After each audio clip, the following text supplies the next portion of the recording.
힘써 여호와를 알자라는 제목으로 2026년 첫 주일에 하나님의 말씀을 여러분들에게 전하도록 하겠습니다. 이스라엘 백성들의 패역과 강팍에도 불구하고 언약의 선민인 이스라엘 백성들을 얼마나 사랑하시는지를 하나님께서는 음란한 여인 고멜을 아내로 삼게 하신 호세아 선지자를 통해서 그 하나님의 마음을 생생하게 표현하신 말씀이 바로 호세아서입니다. 고멜은 하나님과 맺은 언약을 깨뜨리고 우상을 숭배하는 것을 통해 영적인 간음을 일삼고 있던 당시 타락하고 부패한 이스라엘 백성들을 상징하는 것이고, 호세아는 이 아내의 부정에도 불구하고 끝까지 포기하지 않으시는 그 사랑으로 이스라엘을 버리지 않는 하나님의 사랑과 자비를 상징하고 있는 것입니다. 호세아가 예언을 하던 시기는 아수르가 사마리아를 함락시키기 직전 여로보암 2세가 통치하던 그런 시기로, 이 시기에 이스라엘은 물질적으로 매우 풍요로운 삶을 영위하고 있었습니다. 여로보암 2세 때 이스라엘은 제2의 황금기를 누리면서 영적으로 매우 해이해졌고 침략이나 전쟁의 두려움을 전혀 느끼지 못하고 그들은 안일한 삶을 그렇게 살아가고 있었습니다. 오랜 세월 계속된 평화로 인해서 그들은 경제적인 번영을 이루었고 곡식의 풍성한 소출로 인해서 이스라엘 백성은 무엇 하나 부족함이 없는 이런 삶을 살고 있었습니다.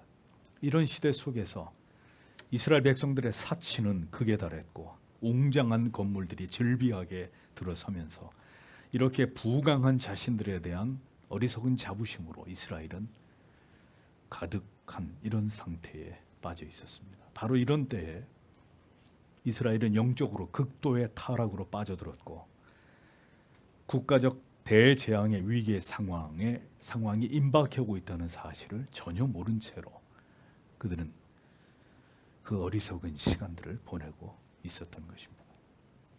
이스라엘 백성들은 하나님을 믿기는 했지만 그들의 신앙은 지극히 형식적인 것이었을 뿐 하나님보다는 자기들의 쾌락과 안위만을 추구했으며 도덕적으로 부패할 대로 부패했고 빈부의 격차는 더 심해져 가고 있었습니다. 권력을 가진 자들은 부정축제로 막대한 이득을 취하고 있었고 약자들을 착취의 대상으로 삼는 일들이 만연하고 있었습니다. 부자들은 고아와 과부들을 억압했고 부채를 감당하지 못하는 가난한 백성들은 노예로 팔려가야만 했던 이런 일들이 벌어지고 있었습니다. 재판관들은 뇌물을 수수하고 약자에게 불리한 판결을 일삼고 있었고 무엇보다 그들이 용서받을 수 없는 가장 큰 죄악을 저지르고 있었는데 그것은 바로 하나님을 멀리하고 우상을 숭배하고 있었다는 것입니다. 그들이 숭배한 우상은 바알이었습니다. 바알을 숭배했다는 것은 그들이 다산을 기원하면서 종교적 매춘을 통해서 극도의 음란한 생활을 그들이 즐기고 있었다는 것을 의미하는 것이고, 거기에 아세라를 숭배하는 산당들까지 나라 곳곳에 세워서 하나님의 면전에서 그들은 이와 같은 악을 범하고 있었던 것을 보게 됩니다. 호세아는 바로 이러한 시대 속에서 선지자로 부르심을 받았고 불타는 심정으로 민족적인 회개를 촉구하면서 하나님께로 돌아오라는 각성의 메시지를 이스라엘 백성들에게 선포하는 사명을 감당하고 있었습니다. 그는 애끓는 심정으로 다가올 하나님의 지엄한 심판과 결국 이스라엘이 멸망당하게 되고 백성들은 포로로 끌려가게 될 이 암울한 미래에 대해서 두려운 예언을 선포하고 있었습니다. 그럼에도 불구하고 이스라엘은 회개는커녕 그들의 타락은 더 극에 달하고 있었습니다. 그들은 결국 그렇게 나라를 빼앗기는 하나님의 두려운 징계를 피할 수 없게 되었던 것을 성경은 보여줍니다. 깨닫고 돌이키는 것이 하나님의 은혜입니다. 이스라엘 백성들처럼 깨닫지도 못하고 돌이키지도 못하는 것은 재앙입니다. 이러한 모습은 하나님께서 그들을 버려 기어이 징계를 받게 하고자 하실 때 일어나는 모습들입니다. 그러므로 말씀을 깨닫고 회개하여 돌이키는 자들이 되십시오. 강팍하고 목이 곧아서 회개하지 않다가는 결국은 멸망을 당하게 되고 그 쓰라린 고통을 기어이 맛보게 될 것입니다. 어느 때보다 어렵고 힘든 이 시대 속에서 또 한 해를 시작해야 되는 우리들에게 하나님께서는 어떤 말씀으로 우리에게 경고하고 계시고 또 한편으로 어떤 위로와 소망을 하나님을 경외하는 자들에게 불어넣고자 하시는지를 오늘의 본문의 말씀을 통해서 함께 생각해 보려고 합니다. 1절을 보겠습니다. 너희는 오라. 그리고 우리가 여호와께로 돌아갈 것이다. 왜냐하면 그분께서 찢으셨기 때문이다. 그러나 그분께서 우리를 고치실 것이다. 그분께서 치실 것이다. 그리고 그분께서 우리를 싸매실 것이다 라고 기록되어 있습니다. 호세아 선지자는 강력하게 이스라엘을 향해서 외치고 있습니다. 오라, 우리가 여호와께로 돌아가자. 정확히 번역을 하면 오라, 우리가 여호와께로 돌아갈 것이다 라는 의미가 됩니다. 선지자는 이스라엘을 향해서 강력하게 명령하면서 호소하고 있었습니다. 오라, 너희는 반드시 와야만 한다고 간절하게 그러나 단호하게 말하고 있었습니다. 올 것인지 말 것인지를 생각해 보고 결정하라는 것이 아니라 반드시 와야 한다라고 명령하고 있었습니다. 그들을 모으는 이유는 우리 모두가 여호와께로 돌아가야 하기 때문이다. 확고하게 호세아 선지자는 이렇게 이스라엘 백성들에게 하나님의 뜻을 전하고 있었습니다. 선택의 문제가 아니라 반드시 돌아갈 것이다. 선지자는 매우 강경하게 말하고 있었습니다. 하나님의 백성들은 하나님께로 돌아가야 할 때를 분명히 알아야 합니다. 그리고 하나님께로 돌아가야만 합니다. 우리의 모든 상황이 지금 우리에게 일어나고 있는 모든 일들이 무엇을 의미하는 것인지, 하나님의 어떤 메시지가 우리가 살아가고 있는 이 시대 속에서 모든 상황들 속에서 선명하게 우리에게 지금 전달되고 있는지를 아는 자들이 하나님의 사람들입니다. 이것은 마지막 희망입니다. 우리가 하나님께로 지금 왜 돌아가야 하는지를 알고 있다면 그나마 희망이 남아있는 것입니다. 그러나 왜 하나님께로 돌아가야 하는지, 이러한 말씀들을 도대체 우리에게 왜 이런 말씀이 필요한 것인지, 이 진리가 우리에게 어떤 의미를 갖고 있는지 여전히 깨닫지 못한다면 이스라엘이 그러했듯이 우리에게는 더 이상의 희망이 존재하지 않을 수도 있습니다. 왜 우리가 여호와 하나님께로 돌아가야 되는지를 이어서 성경은 말씀합니다. 왜냐하면 그분께서 우리를 찢으셨기 때문이다. 이렇게 말씀합니다. 그분께서 치실 것이다. 성경의 원문은 이렇게 기록이 되어 있습니다. 찢다, 타라프라는 이 동사는 짐승이 먹이를 찢다라는 뜻입니다. 난폭하게 찢어버리다, 이런 의미가 타라프라는 히브리 말에 담겨 있습니다. 치다, 나카라는 말은 때리다, 상처를 입히다, 죽이다, 심지어 죽이다, 때려서 죽이는 이런 의미, 패배시키다, 이런 여러 가지 뜻을 나카라는 단어가 함의하고 있습니다. 성도 여러분, 우리는 하나님을 항상 마음씨 좋으신 분으로 언제나 우리에게 사랑과 자비와 긍휼을 베풀어 주시는 하나님만으로 생각하고 싶어 합니다.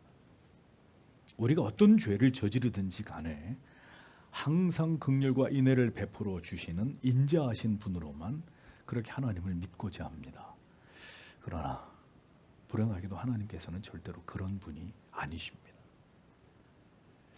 우리는 종종 우리의 자녀들에 대해서 그들을 절대로 아프게 하거나 고난을 겪게 하거나 그들의 마음을 상하게 해서는 안 된다는 생각을 합니다.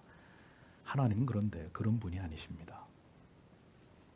하나님은 하나님의 백성들을 찢으실 수 있는 분이십니다. 때려서 상처를 입힐 수도 있는 분이십니다. 이것은 절대로 우연히 일어나는 일이 아니라 하나님의 철저하게 의도하신 계획과 뜻대로 자기 백성들에게 일어나게 만드시는 일들입니다. 이스라엘이 그러하였듯이 우리도 하나님보다 더 사랑하는 우상들을 우리의 마음 가운데 세워두고 그것들을 숭배하면서 하나님 앞에 영적인 간음을 저지르면서 살아갈 때 우리의 육신의 즐거움과 쾌락을 쫓아서 우리에게 주신 인생의 소중한 시간들을 허비하면서 하나님을 멀리할 때 인내의 하나님께서는 오래도록 참으시지만 하나님의 백성들이 저지르는 그 모든 죄악들에 관해서 참기만 하시는 분은 절대로 아니십니다. 하나님을 더 의지하며 하나님과 진리를 사랑함으로 하나님께로 더 가까이 나아가지 않고 세상의 온갖 즐거움에 취해서 우리가 우리 자신만을 위한 삶을 살아갈 때 우리의 마음속에 우상이 세워지고 그것들을 하나님을 예배하는 일보다 더 귀하게 여길 때 하나님은 하나님의 사랑하는 자녀들의 평화로운 삶을 찢어놓을 수 있는 분이십니다.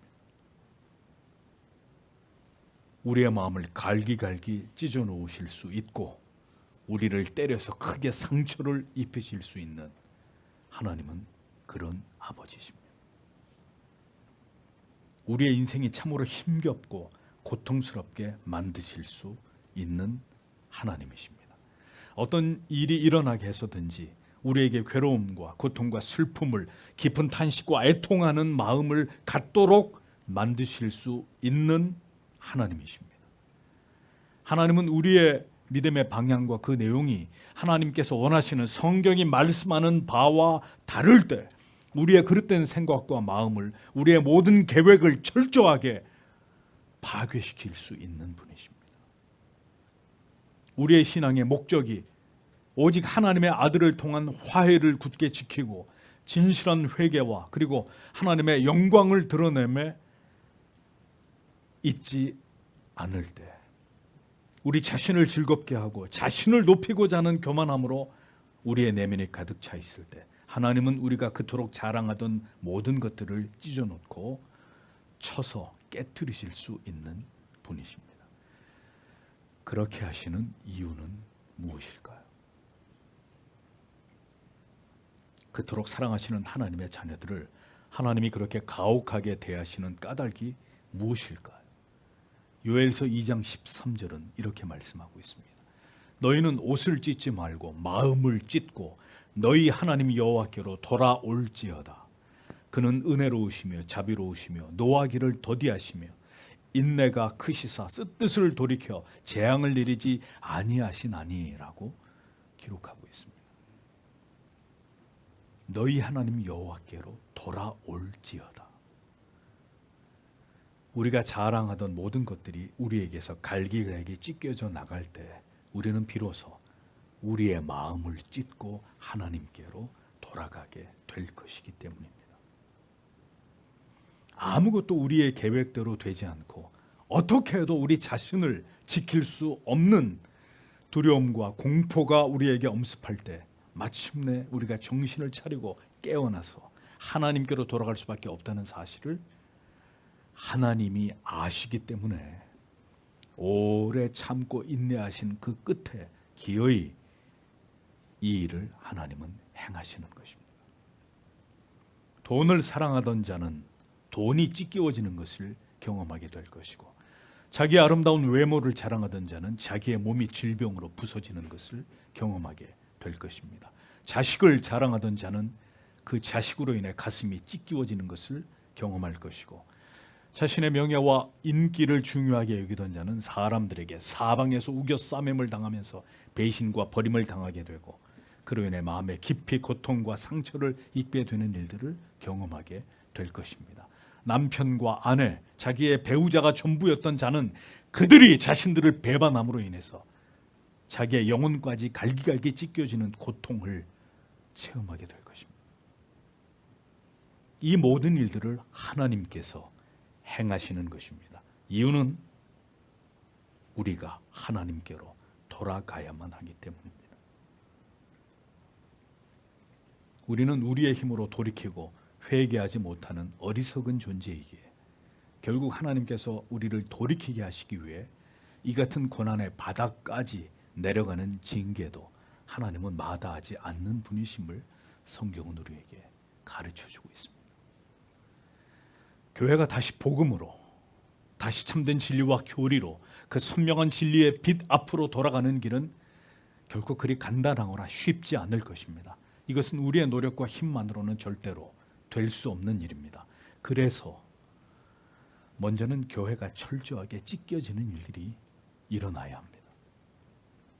성경을 떠나 오늘까지 교회가 이룬 이 모든 그릇된 것들이 철저하게 무너지고 깨어지는 일들을 통해서 우리의 죄와 무지가 무엇이었는지를 철저하게 깨닫게 되는 일들이 먼저 일어나야만 합니다. 그러한 잔인한 고통이 우리를 휩쓸고 지나갈 때 영적으로 깊이 잠들어 있던 교회들이 깨어나고 영적으로 죽어있던 하나님의 자녀들이 다시 살아나는, 성경으로 하나님께로 맹렬하게 돌아오는 역사가 일어나게 되는 것입니다. 모든 것이 사상 누각이며 무의미한 것들임을 깨닫고 그 마음이 철저하게 부서지고 찢겨지는 일들이 일어나야 세상으로 나갔던 자들이 누더기를 입고 돼지의 사료로 줄인 배를 채우는 그 처량함을 통해서 다시 교회로 돌아오게 되는 것입니다. 하나님께서는 그 백성들을 너무나 사랑하시기 때문에 역설적으로 그들을 그렇게 찢어 놓으시며 그들을 쳐서 깊이 상처를 입히실 수 있는 분이십니다. 그러나 주께서 사랑하시는 성도 여러분, 우리가 분명히 알아야 될 것은 그 다음입니다.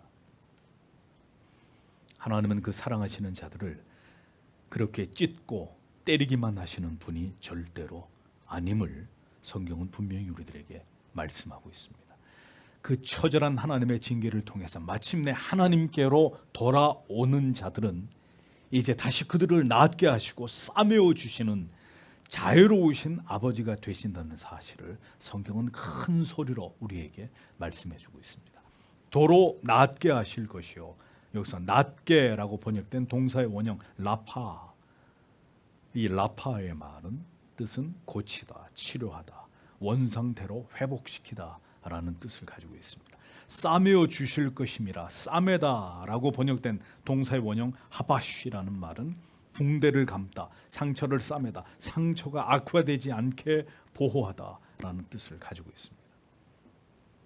찢으셨으나 도로 낫게 하실 것이요, 치셨으나 싸매어 주시는 분이 바로 여호와 하나님이시다라고 성경은 분명히 밝히고 있습니다.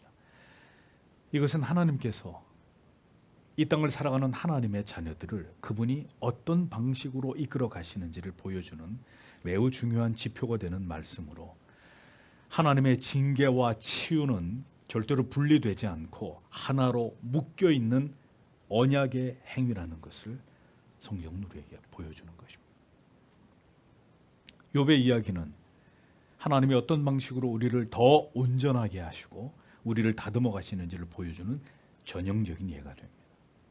모든 것을 철저하게 파괴시키고 깨뜨리시고 자식들까지 모두 죽게 하고 아내는 저주하고 떠난 채로 자기의 육체는 깊은 질병으로 끝없는 고통과 절망의 깊은 바닥으로 추락하고 있었던 욥을 보십시오. 그 시련의 밑바닥에서 그는 다시 하나님을 배웁게 되고 자신을 돌아보아 철저하게 회개하기에 이르게 됩니다. 그러므로 내가 스스로 하나고 티끌과 재 가운데서 회개하나이다. 욥기 42장 6절은 욥의 결론을 우리에게 알려주고 있습니다. 그가 그렇게 회개하고 하나님의 뜻을 깨닫게 되자 하나님께서는 이전보다 더 큰 복과 은혜를 그에게 허락하시고 그를 회복시키신 것을 성경은 기록해 놓고 있습니다. 욥의 곤경을 돌이키시고 욥에게 그전 소유보다 갑절이나 주신지라. 욥기의 마지막 장은 이렇게 기록이 되어 있습니다.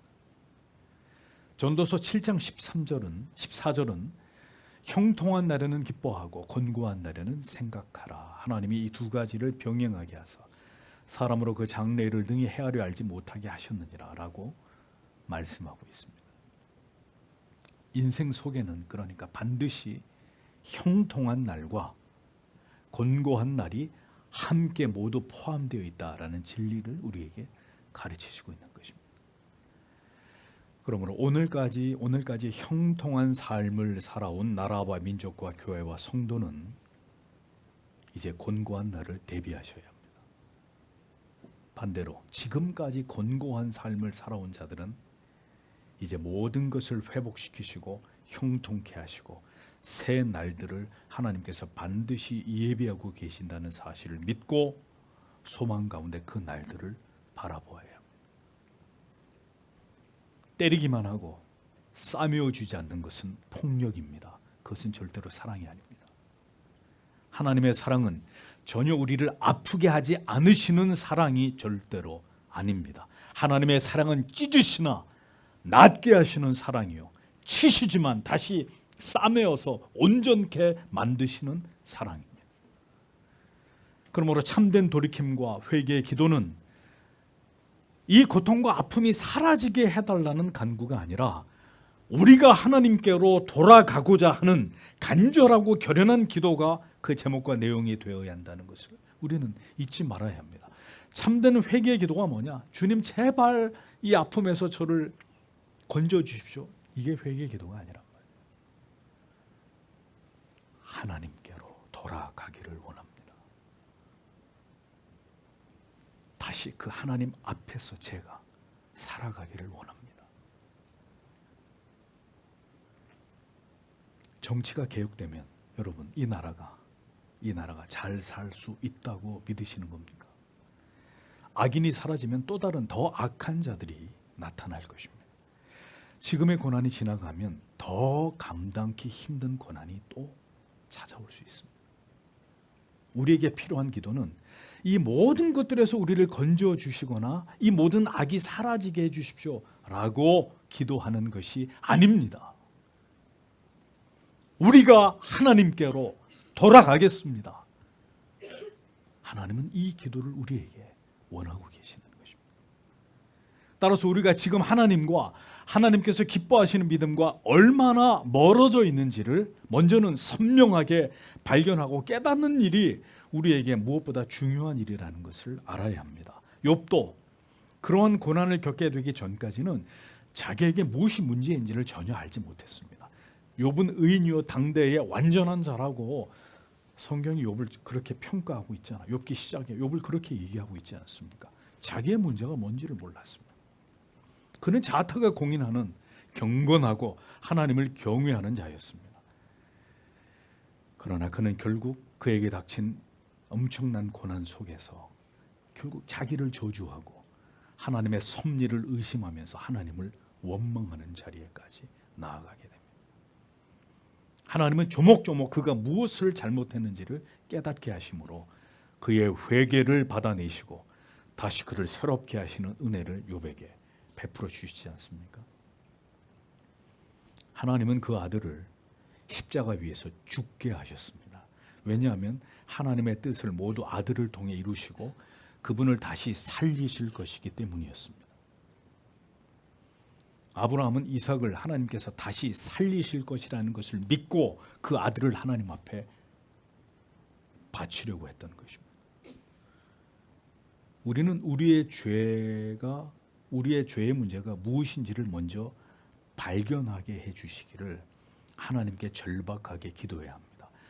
우리가 하나님을 잃어버렸다고 여겨야 하나님을 찾을 게 아닙니까?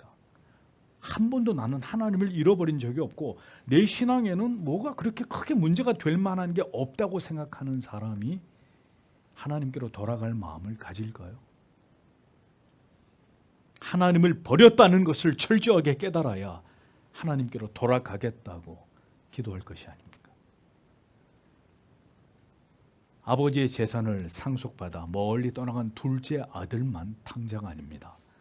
아버지와 내내 함께 있었지만 아버지의 마음을 전혀 알지 못했던 큰아들도 탕자입니다. 우리는 우리 자신이 하나님을 잘 믿고 있다고 생각하려고 하는 이런 마음들이 있습니다. 이 정도면 모범적인 신앙생활을 하고 있는 것이라고 착각할 수 있습니다. 하나님도 과연 그렇게 생각하실까요?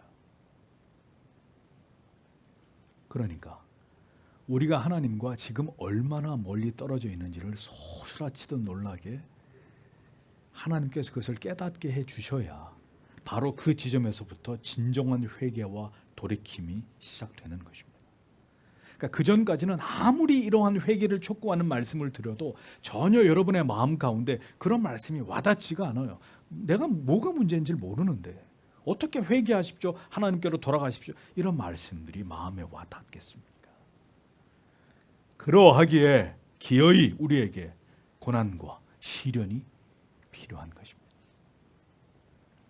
모든 것은 하나님의 주권과 섭리 속에서 하나님의 한치도 틀림없는 계획 속에서 진행되고 이루어지는 일들입니다. 그렇다면 우리에게 필요한 기도는 철저하게 우리 자신을 돌아보아서 하나님께로 돌아가겠다는 결단과 드러나게 하신 우리의 죄를 철저하게 회개함에 있음을 우리는 분명히 알아야 합니다. 한국 교회는 지금 방황과 길을 잃고 표류하고 있습니다. 방향과 길을 잃고 배회하고 있습니다. 그 결과를 혹독하게 치르고 있습니다. 아니, 아직 본격적인 핍박과 박해는 시작도 되지 않았습니다. 전혀 무장되지 않은 채로 악에 저항할 힘도 능력도 없고 맛을 잃은 소금과 꺼져버린 등불 같은 처지에 놓여 있습니다. 다가오는 박해와 핍박을 감당할 어떤 신앙의 야성도 보이지 않는 무기력한 모습으로 한국 교회는 전락돼 있습니다. 하나님께로 돌아가는 것만이 답인데도 여전히 그 길을 찾지 못하고 있습니다. 오래전부터 우려한 바대로 한국 교회는 더 이상 이 나라와 민족을 책임질 능력이 없는 지경에 이르러 있습니다. 성도 여러분, 새해 첫 주에 여러분들에게 간곡히 부탁드립니다. 여러분만이라도 다시 하나님께로, 다시 성경과 교리로, 참된 십자가의 복음으로 돌아가셔야 합니다. 그것만이 살 길입니다. 얼마나 더 악한 시대의 표적과 징조로 하나님이 우리에게 경고를 하셔야 교회들이 깨어날까요? 얼마나 더 피부에 와닿는 박해와 고난이 시작되어야 하나님의 택하심을 입은 성도들이 예배당의 바닥을 뒹굴면서 간절히 부르짖어 기도하게 될까요? 점점 흑암이 몰려오고 있는데도 등불에 기름을 준비한 자들은 그리 많아 보이지 않습니다. 낫게 하시고 싸매어 주시는 하나님을 간절히 갈망할 만큼 우리가 갈기갈기 찢겨지고 얻어맞아서 피투성이가 되어야 하나님을 찾을 터인데 아직도 그런 기미가 보이지 않습니다. 성도 여러분, 이 말씀을 듣는 여러분들만이라도 여호와께로 돌아가는 자들이 되십시오. 이제라도 찢어진 마음과 상처 입은 심령을 가지고 하나님 앞으로 나아가 하나님을 간절히 찾으면서 우리의 묵은 죄를 회개하고 부디 이 땅을 회복시켜 주시기를 기도하는 하나님의 백성들이 되시기를 촉구합니다. 우리는 목이 곧고 배가 부른 자들입니다.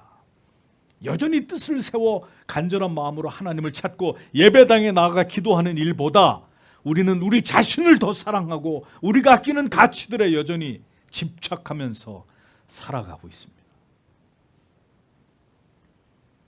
우리는 이제 진실로 하나님을 찾으며 절박한 마음으로 기도해야 합니다. 분명히 말씀드리건대 반드시 하나님이 우리를 그렇게 만드실 것입니다. 아직 찢겨지지 않았고 우리는 심하게 맞아 죽기에 이른 상처를 입게 된 지경까지 이르지 않았지만 그럴 때를 지금 미리 대비하셔야 합니다. 하나님께서 징계하실 때 얼마나 두려운 일들이 우리에게 일어날 수 있는지를 미리 알고 이 진리를 듣는 우리들만이라도 하나님께로 돌아가 우리를 회복시켜 주시기를 기도하는 자들이 되셔야 합니다. 인간이 얼마나 이기적인 존재인지를 생각해 보십시오. 모두 자기 마음대로 삽니다. 모두 자기 마음으로 살아갑니다. 자기의 행복, 자기의 만족을 추구하면서 살아갑니다. 아무도 하나님의 마음을 알려고 하지 않습니다. 하나님께서 지금 우리들에게 무엇을 원하는지를 알아 전심으로 하나님을 구하는 자들은 절대로 다수가 아니란 말입니다. 그러므로 세 번째 말씀드립니다. 부디 이 말씀을 들으시는 여러분, 하나님이 지금 당신에게 무엇을 원하실지를 생각하십시오. 무감각하고 안일하며 방만한 태도로 이렇게 하나님을 신앙해서는 안 되고, 뜻을 세우고 내 가정을 위해, 나라를 위해, 교회를 위해서 내가 기도의 제물이 되겠다는 비장한 심정으로 사슴이 시냇물을 찾듯이 그렇게 하나님을 찾고 하나님께로 나아가는 자들이 되셔야 합니다. 나라와 민족을 위해, 교회를 위해 뜻을 세워 기도하는 우리들이 되어야 합니다. 2절을 보겠습니다. 그분께서 두 날들 후에 우리를 살게 하실 것이다. 세 번째 날에 그분께서 우리를 일어나게 하실 것이다. 그러므로 우리가 그분 앞에 살 것이다 라고 기록되어 있습니다. 호세아 선지자는 이틀 후에 제3일에 우리를 살리시고 우리를 일으키신다고 말씀하고 있습니다. 자, 이러한 표현은 이스라엘의 회복이 매우 급속하게 이루어질 것임을 뜻하는 것입니다. 이틀과 3일은 긴 시간이 아닙니다. 20년 뒤에, 30년 뒤에, 300년 뒤에 이렇게 말씀하지 않았고, 이틀 뒤에 제3일에 하나님이 우리를 일으키신다고 말씀합니다. 칼빈은 3일은 그리스도의 부활을 예표하는 것이라고 해석했습니다. 이 말씀은 결국 이스라엘의 회개와 그리고 뒤이은 하나님의 즉각적인 회복을 의미하는 것이고, 나아가 먼 훗날 메시아를 통한 영원한 부활의 생명을 약속하시는 말씀이기도 합니다. 찢으시고 치시는 분도 여호와 하나님이시고, 다시 살리고 일으키시는 분도 여호와 하나님이 되심을 성경은 분명하게 우리에게 말씀하고 있습니다. 욥기 5장 18절에 하나님은 아프게 하시다가 싸매시며 상하게 하시다가 그 손으로 고치시나니 라고 기록하고 있습니다. 시편 147편 3절은 상심한 자를 고치시며 저희 상처를 싸매시는 도다 라고 말씀하고 있습니다. 이사야 30장 26절에서는 여호와께서 그 백성의 상처를 싸매시며 그들의 맞은 자리를 고치시는 날에는 달빛은 햇빛 같겠고 햇빛은 7배가 되어 7날의 빛과 같으리라 라고 기록하고 있습니다. 회복은 우리가 하나님 그분 앞에서 다시 살아가게 되는 것입니다. 그럼 다 하나님 앞에서 살지 하나님 앞에 안 사는 사람이 있습니까? 그 말이 아닙니다. 죄를 범한 아담과 하와는 에덴 동산에서 하나님의 낯을 피해 풀숲에 숨어 있었습니다. 죄를 계속 짓고 있는 사람도 교회에 나올 수 있습니다. 그러나 분명히 말씀드리죠. 그런 자의 마음에는 어떤 평강도 기쁨도 말씀을 통한 충만한 은혜도 하나님이 내 곁에 계시는 듯한 친밀함도 없는 것입니다. 죄를 지으면 하나님 앞에 나아갈 수 없습니다. 죄는 하나님과 멀어지게 하고 하나님을 피하게 만듭니다. 다윗은 간음의 죄를 범한 이후에 회개하며 나를 주 앞에서 쫓아내지 말아주시기를 절규했습니다. 그가 두려워했던 것은 하나님이 자신을 외면하는 것이었습니다. 신자에게는 하나님 앞에서 그 친밀하심 가운데서 살아가는 것이 가장 큰 행복입니다. 우리가 그 앞에서 살리라 라고 기록되어 있습니다. 해같이 빛나는 그 하나님의 존재 내에서 살아가는 것은 그리스도인과 교회의 가장 큰 영광입니다. 그 하나님 앞에 설 수 있다는 것은 자녀 삼아 주신 모든 자들의 특권입니다. 하나님의 임재를 맛보면서 거룩한 예배 가운데 그리고 우리의 삶의 모든 현장에서 우리와 동행하고 계시는 그 하나님을 친밀하게 느끼고 경험하면서 살아가는 것이야말로 모든 그리스도인들에게는 가장 큰 기쁨이고 영광이 아닐 수 없는 것입니다. 그래서 우리는 그 하나님의 낯을 구하는 자들이 되어야 합니다. 다른 그 무엇도 우리에게 이보다 더 가치 있는 일은 없습니다. 하나님 앞에서 살아가는 코람데우의 삶이 우리에게 참된 그리스도인들에게는 가장 큰 우리의 열망과 기대가 되어야 하는 것입니다. 하나님은 마음이 정결한 자와 교통하시고 그에게 자신을 나타내십니다. 죄를 미워하고 거룩과 순결을 사모하면서 경건에 진력하는 자에게 하나님의 친밀하심을 나타내십니다. 하나님 앞에서 살아가는 삶이, 그 앞에서 깨끗한 양심과 평온한 마음으로 살아가는 것이 신자에게 얼마나 큰 축복이고 진정한 행복인지를 하나님의 자녀들에게 맛보게 하시는 분이십니다. 세상이 아무리 어지럽고 절망이 우리에게 엄습해도 우리의 마음에 떠오르는 의의 태양이 되시는 그 하나님을 우리가 매일매일 배울 수 있다면 우리는 어떤 날도 능히 넉넉히 감당할 수 있을 것입니다. 그것이 우리가 하나님의 낯을 구해야 될 이유이고, 죄와 싸우면서 올 한 해도 하나님 앞에서 하나님을 사랑하고 경외하면서 살아가야 될 이유가 되는 것입니다. 그러나 만약 우리의 창궐한 죄악과 하나님을 향한 배도로 인해서 우리를 향해서, 성도와 교회를 향해서 하나님께서 그 낯을 감추신다면, 자, 그런 날들은 고스란히 우리에게 그야말로 재앙이 되는 것입니다. 진정한 절망은 하나님의 얼굴을 우리에게서 가리우시는 것입니다. 우리가 아무리 예배해도, 아무리 기도해도, 아무리 성경을 펼쳐서 하나님의 뜻을 알고자 해도 침묵하시는 하나님, 그것은 곧 우리에게 재앙인 것입니다. 더 이상 나는 너희와 함께 동행하지 않겠다라고 말씀하시는 날벼락 같은 선언, 이것이 바로 성도와 교회에게 고통이 되는 것입니다. 지금 이 시대를, 이 땅의 교회를 바라보며 우리가 깊이 우려하고 염려하는 것은 우리가 하나님께 이가봇 되었을지도 모른다는 두려움과 안타까움입니다. 이가봇이 무슨 뜻입니까?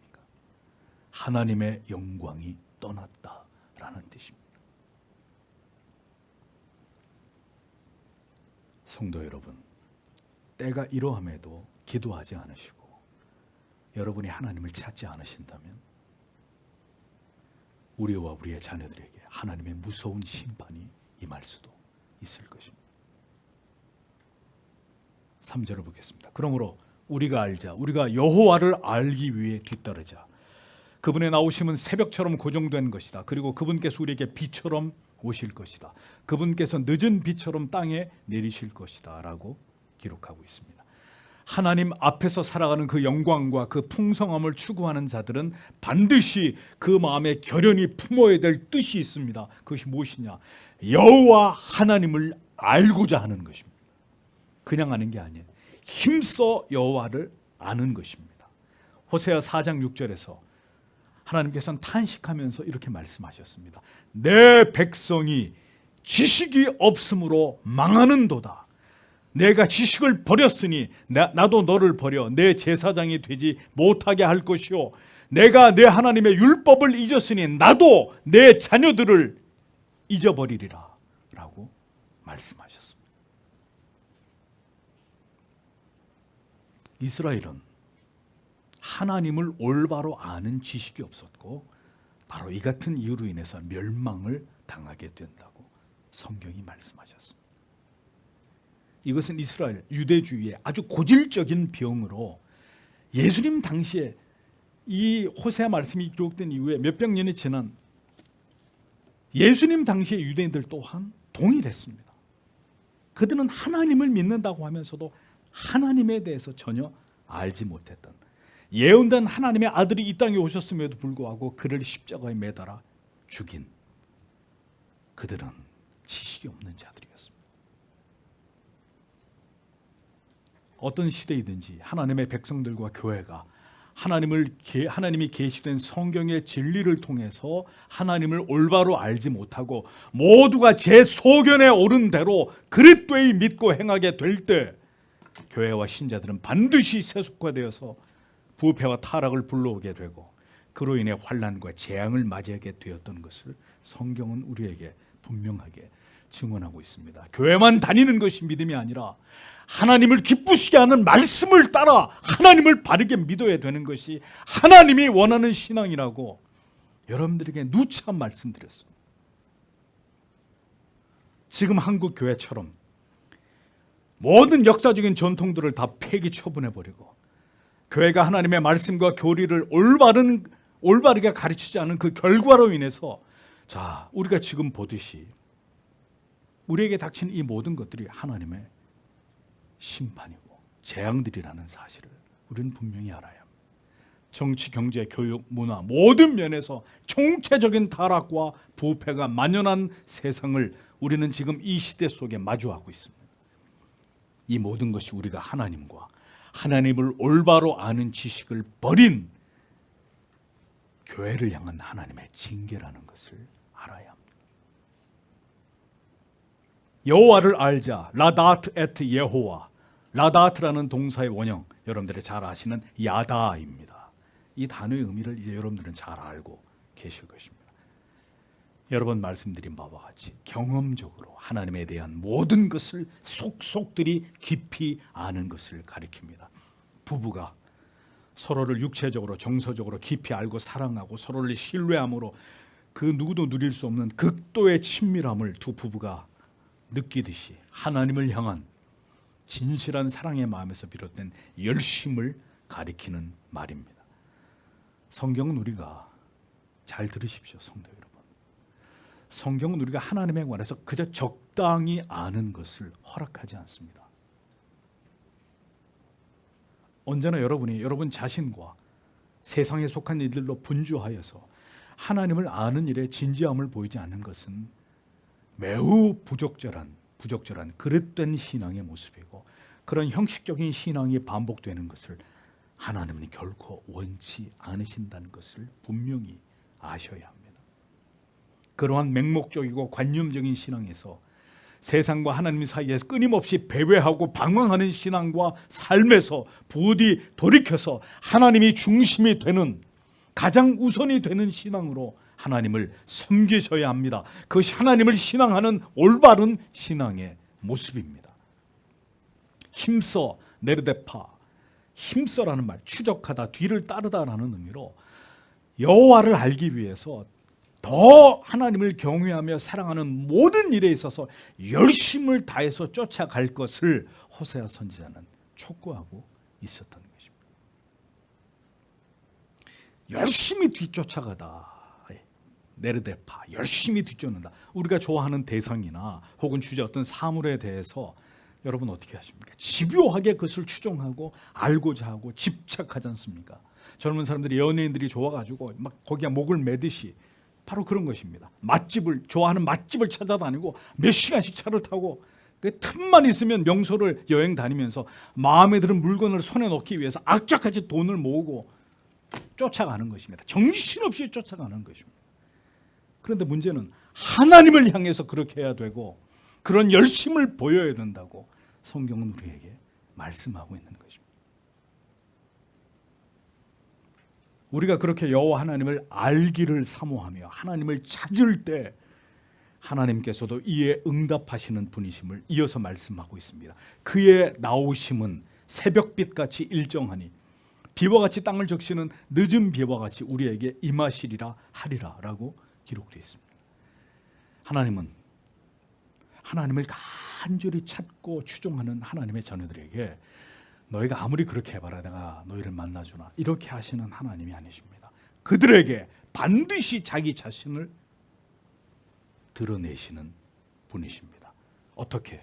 하나님은 분명하고 확고하고 확실하게 자기 백성들에게 자기를 나타내십니다. 매일 떠오르는 새벽의 태양빛처럼.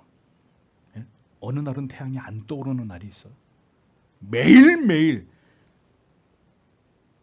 흑암을 물리치고 떠오르는 여명의 그 새벽빛처럼, 그리고 때를 따라 대지를 적시는 비같이 하나님은 돌이켜 회개하며 하나님을 찾고자 하는, 하나님을 알고자 하는 모든 자들에게 매우 분명하게 그리고 확실하게 항상 변함없이 일정하게 하나님 자신을 그들에게 나타내 보이신다고 성경은 우리에게 약속하고 있습니다.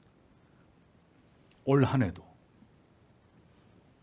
하나님을 여러분의 새벽과 늦은 밤에 여러분의 말씀을 펴는 시간에 두 손을 모아 간절히 기도하시는 시간에 하나님을 예배하기 위해 그 먼 곳에서 예배당에 나와 말씀을 들으며 성찬에 참여하는 이 모든 시간들을 통해서 풍성하게 맛보게 되시기를 축복합니다. 그 모든 시간 속에서 하나님은 매일매일 떠오르는 새벽빛의 태양 광선처럼 그렇게 일정하게, 그리고 비와 늦은 비로 매우 시기적절하게 여러분에게 찾아오시는 하나님이십니다. 이어지는 말씀에서 비와 늦은 비 두 단어가 사용되고 있어요. 먼저 비, 게쉼 이 말은 비나 소나기를 의미하는데, 팔레스타인이 근동 지방은 지중해성 기후이기 때문에 1년에 두 차례만 비가 내립니다.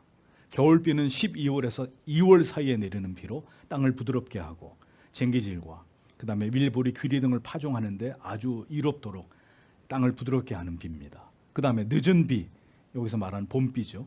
3월에서 4월에 내리는 비인데 농작과 파종에 필요한 생명수를 풍족하게 공급해주는 비입니다. 이 두 차례 내리는 비에 따라서 그 해 농사의 성패가 좌우돼 버립니다. 그러니까 이 시기에 비가 오지 않으면 곧 하나님의 진노와 재앙으로 간주할 만큼 이 이른 비와 늦은 비는 풍작의 중요한 요소였습니다. 호세아가 말합니다. 이른 비와 늦은 비 같이 하나님은 우리에게 정확히 임하시는 분이다. 오랫동안 기다리던 메마른 땅을 비가 흥건히 적시듯이 그렇게 곤고하고 척박한 영혼들에게 그들의 회개와 돌이킴으로 하나님께로 돌아올 때 하나님은 즉시 그들에게 임하셔서 넘치도록 성령의 은혜를 부어주시는 분이라고 성경은 우리에게 말씀하고 있습니다. 여러분들이 무엇을 보든 최악을 보고 있다고 해서 낙심하지 마십시오. 절망할 필요가 없습니다. 우리가 돌이킬 때 하나님은 단번에 이 모든 것을 갈아엎으시고 바꾸시는 분이십니다. 그러므로 이 말씀을 듣는 우리가 그 누구를 원망하거나 핑계할 필요가 없이 이 말씀을 듣는 저와 여러분이 하나님께로 돌아가기로 오늘 결단해야 됩니다. 죄에서 돌이킬 때 하나님이 얼마나 신속하게 그의 영혼을 회복시키고 충만한 은혜로 채워주시는지를 말이 필요 없습니다. 경험해 보십시오. 하나님은 돌이킨 자를 절대로 외롭게 두시는 분이 아니십니다. 하나님께서 꼭 필요한 이 비처럼 그렇게 우리에게 임하셔서 우리의 모든 필요를 공급하시고 우리를 보호하시고 인도하실 것이라고 말씀하고 있습니다. 죄를 회개하고 하나님을 진실되게 간절히 찾을 때 하나님은 신속하게 우리를 회복시키시고 다시 우리를 윤택하고 풍요롭게 하실 것임을 호세아 선지자를 통해서 하나님이 이스라엘 백성들에게 분명하게 선포하셨습니다. 점점 더 경제적으로 어려워지고 있고 모든 상황은 계속 악화되고 있습니다. 성경의 절대 진리에 반한 법과 제도가 우리의 눈앞에 다가와 있습니다. 신앙의 자유가 점점 억압당하는 시대가 활짝 열려지고 있습니다. 교회는 더 위축되고 복음의 전파는 힘을 잃어가고 있습니다. 하나님께서 우리들에게 지금 무엇을 바라시는 것일까요? 우리가 하나님께로 돌아가 우리의 죄를 참회하며 하나님을 간절히 찾는 것입니다. 그리고 진리를 통해 더 힘써 하나님을 깊이 알기 위해 뜻을 세우는 것입니다. 모든 예배와 기도의 자리와 하나님의 말씀을 묵상하는 새벽과 밤마다 하나님은 의에 줄이고 목마른 자기 백성들의 심령 가운데 은혜의 빛으로 찾아오시는 아버지심을 기억하십시오. 그래서 우리는 하나님께로 돌아가야만 합니다. 우리의 조상들이 신앙의 야성을 가지고 한 시대를 호령했던 그 담대함을 반드시 회복해야 합니다. 성령께서 우리 안에서 더 강력하게 역사해 주셔서 이 모든 일들을 통해서 우리의 믿음이 무쇠처럼 단단해지도록 단련하고 연단해 주시기를 우리는 기도해야 됩니다. 피할 수 없다면 이제 그 모든 고난의 한복판에서 하나님이 우리를 어떻게 만들어 가실지를, 우리를 어떻게 준비시키시고 우리를 정결케 하실지를 믿음의 눈을 가지고 바라보고 기다려야 될 것입니다. 모든 날들을 하나님의 섭리와 뜻 속에서 그리고 그 약속의 말씀을 굳게 붙들고 우리는 하나님이 열어가시는 미래를 맞이해야 될 것입니다. 성도 여러분, 두려워하지 마십시오. 근심하지 마십시오. 여호와께로 돌아갑시다. 그리고 우리를 찢으셨지만 다시 낫게 하시고, 우리를 치셨지만 싸매시고, 우리를 살리시고 다시 일으키시는 그 하나님 앞에서 살아가는 그 영광과 가슴 벅찬 감격을 간절히 소원하면서 이 한 해를 힘차게 열어젖히는 우리들이 되기를 기도합니다. 우리가 힘써 이 모든 어려움 가운데서도 하나님께 나아가 하나님을 알고자 전심을 다하여 부르짖을 때 하나님께서는 반드시 우리에게 임하시고 그 어느 때보다 강력하게 임마누엘 되어주시는 은혜를 폭포수처럼 우리들에게 부어주실 것입니다. 그렇게 우리는 하나님과 함께 또 폭풍 속을 뚫고 한 해를 지나가는 하나님의 자녀들이 되기를 소원합니다. 두려워 말라. 내가 너와 함께 함이니라. 놀라지 말라. 나는 내 하나님이 됨이니라. 내가 너를 굳세게 하리라. 참으로 너를 도와주리라. 참으로 나의 의로운 오른손으로 너를 붙들리라. 오늘도 우리와 함께 하시며 우리에게 하나님 자신을 알게 하시기를 기뻐하시는 하나님 아버지를 의지하면서 이 한 해도 힘차게 믿음으로 달려가시는 여러분 모두가 되시기를 축복합니다. 기도하겠습니다.